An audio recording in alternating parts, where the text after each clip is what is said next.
National Petroleum Company Limited, NNPCL, Femi Shoneye, truck loading also commenced this Tuesday. Shoneye added that the NNPCL is working tirelessly to bring the Warri Refinery back online soon. This has ended a series of failed deadlines for the commencement of the production at the refinery. Yes, Tony, Nigerians got the screaming headlines. I was, really screaming. I was shocked. Can we say that is the light at the end, or is there light now at the end of the long tunnel? There is light at the end of the tunnel. You know why I'm saying that? Because this is just like a year and a half of the present administration. Yes. And being able to deliver this gives me joy.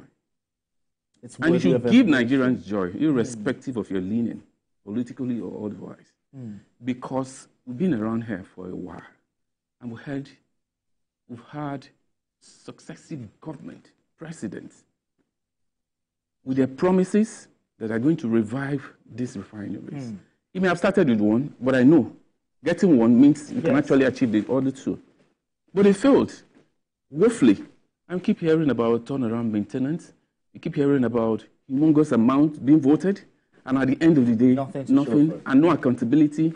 Nobody is held responsible for spending so huge sum of money, and it happened over time. Since democracy is the dawn of democracy till now. So that's you're talking about 24 years here. So it's a cheering news for me, because it shows that if we actually put our mind on something, we can achieve it. And I commend the president for this. I commend him. He said it, and he has achieved it.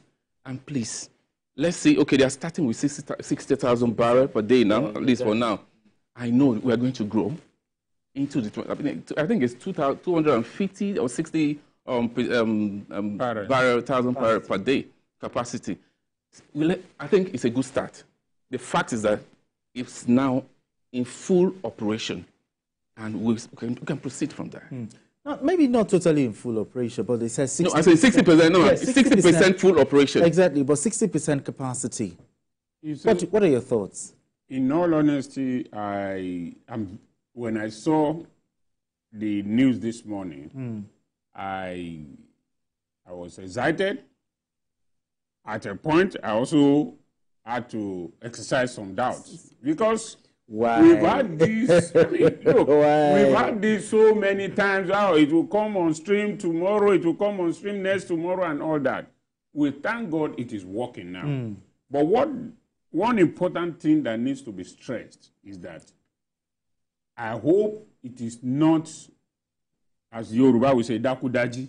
It will work small, and then I'm happy it is working now. And what this means is that there's going to be a lot of relief. I was recently in Bayelsa State, South, and I imagine, I traveled by road, and I imagine a trailer loading fuel from Lagos and all the way going there. all that way, the road. Yeah, the East-West road and all. So, if traveling in a bus or a car is that horrible, what will happen with the trucks? So now, at least, that they don't have to come to Lagos. Refinery now can serve those immediate environment, and then there will be a little bit of relief. For when Warri takes off, the same thing will happen. When Kaduna takes off, the same thing will happen. So what we need to do now is, the president, as the Minister of Petroleum, we need to sit on the neck of the NNPC for the supply of crude. For on no account must I hear that this thing has broken down again. It is when this thing has begun to work very well, then we can now take a look back and say, okay, what was the magic you performed to make it work? Why, before now, in 25 years, we have been hearing voting money for this, money, voting money for that. It has not worked. What has happened? Because, look, as Tony said, we must get to the root of it. We must not allow those who collected money for turnaround, maintenance, and all that get away with this. It is because of this kind of thing that Nigeria is the way it is. Because I know that if I do something bad, I will not be punished. Exactly. We are happy that it is working now. But all the same, we also have to take a tie back to those who have collected money before now, who have not made it work. There must be consequences. There must be consequences. There must be consequences. Nigerians are breathing a sigh of relief now that, okay, whether it will bring down the price of fuel or not, at least let us continue to have this. That's a big, it should. It should, but we're still going to get to that. It should, because when all of them start producing now. Yes, but it should. But let's also look at it. Are Nigerians now set to enjoy the dividends of deregulation of the petroleum sector? Yes, when you have more people playing the game. Many players. Yeah, you have many players. Now, the Harcourt Refinery is now in operation at 60,000 capacity, 60,000 barrel capacity for now. And then emphasis should be shifted a bit to all those people, all the small private refineries. Their licenses, because I know, they've gotten licenses and all that. I think, attention should be paid to them. And then they should have access to crude oil. They said they've not given. They should have access to crude oil. Of course, Dangote has been the one enjoying. Yeah, of course, Dangote can, definitely. Yes. So, but all those ones are emphasis working. Now that's where government should come in. Exactly. Because of the relief they should provide to the average Nigerians. Because I'm saying so, because I know what it costs, to drive into a petrol station to buy fuel. You can't buy anything less than 10,000 now on your car. Yeah, you won't even see it. 10,000, like you can't even go anywhere. But at least that's what people are moving with. But do you know what 10,000 is? So parking your vehicle as a historical object, is frustrating. So if we have more players, and then the price fluctuates, today it goes up and it comes down tomorrow. At least you are hoping that maybe tomorrow it comes down. So I'm not going to buy it today. Yeah. Let me just wait. Let's do it. We can do it. I'm happy because right now we don't. The monopoly being enjoyed by one person is going to be checked. Exactly. It's going to be. But now the big elephant in the room: price. I know competition will now kick in. What percentage do you think price of petrol will now be reduced? Like how many percentage are you looking at?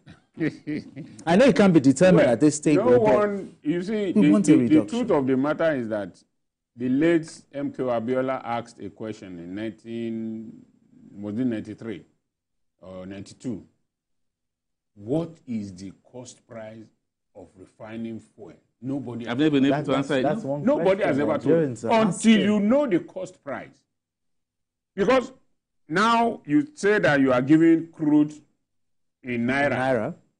Okay, you are giving crude in Naira, how much is your refining price? We need to know that. Then it is that time that we are going. Because as it is now, the other day, it was all over the place. Dangote has reduced by 20 Naira, and I asked myself, what's the difference? To what end? Because 20 Naira, well, in volume, it might look big, but... No, but with Harcourt Refinery... that is what I'm saying, that now, if NNPC, which is partly government and partly private, can refine its own fuel, and then say that, okay, we finish refining our own at so price, maybe 500 or 600, so we are going to sell it 700 or whatever. Okay.